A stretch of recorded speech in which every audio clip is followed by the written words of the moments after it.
Video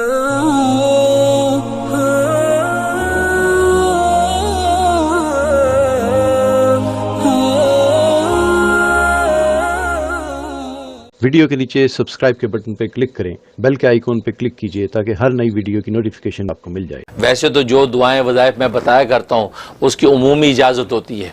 specific کسی ایک کو اجازت دینا ضروری، کسی ایک کو دے بھی دی تو آپ جتنے بھی لوگ سنتے ہیں تو میری طرف سے سب کو دلی اجازت ہوتی ہے، وہ میرے جو وظائف کر سکتے ہیں، اگر وہ سیم ان کا مسئلہ ہے تو بالکل کر سکتے ہیں۔ شیف کے حوالے سے اس میں تو آپ تمام ناظرین نوٹ کر لیں کہ میرا خیال نہیں کہ کوئی وظیفہ ایسا ہو کہ جہاں درود شریف نہ ہوتا ہو۔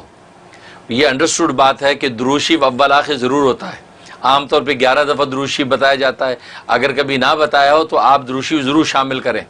اور اگر بعض ایسے وظائف ہوتے ہیں جس میں درود شریف نہیں پڑھنا ہوتا تو وہاں تصریح کر دی جاتی ہے کہ اول آخر درود شریف نہیں ہے۔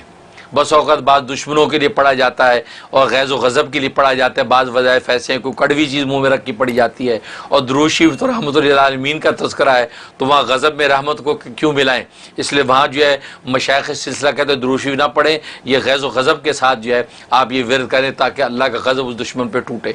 تو وہ خاص تو اس کی تصریح کر دیتے ہیں۔ لیکن عام طور پہ اگر میں نہ بتاؤں تو پھر آپ انڈرسٹوڈ سمجھ کے درود شریف لازمی شامل کریں، کیونکہ درود شریف کی برکت سے تو وظیفہ آپ کا قبول ہونا ہے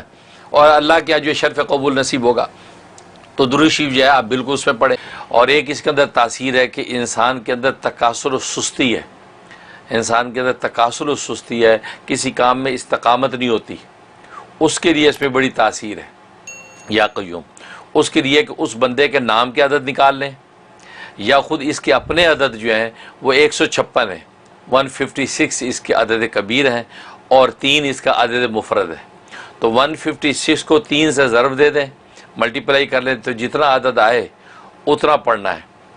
اتنا پڑھنا ہے یا قیوم۔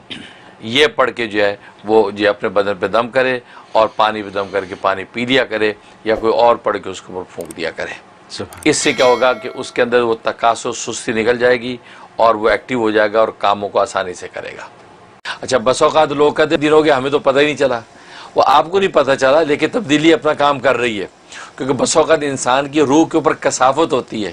گندگی ہوتی ہے تو کثافت صاف لگنے میں ٹائم لگ جاتا ہے۔ جیسے میلے کپڑے پہ خوشبو چھڑکیں تو ویسی خوشبو نہیں پھوٹتی جیسے جو اجلے دھلے پہ ہوتی ہے۔ اس کا بعد اللہ پہلے روح کو اجلا دھلا کرتے ہیں اس نام کی برکت سے، اب جب وہ مزکہ ہو جاتی اب یہ نام جو ہے وہ اپنی خوشبو کو ظاہر کرتا ہے۔ تو اس لیے ناظرین اس میں بھی پریشان نہ ہوا کریں کہ یہ ہو گیا ابھی تو کچھ بھی نہیں ہوا، نہیں وہ ہو رہا ہے، کیونکہ اللہ کا نام ہے وہ اثر کیسے نہ کرے۔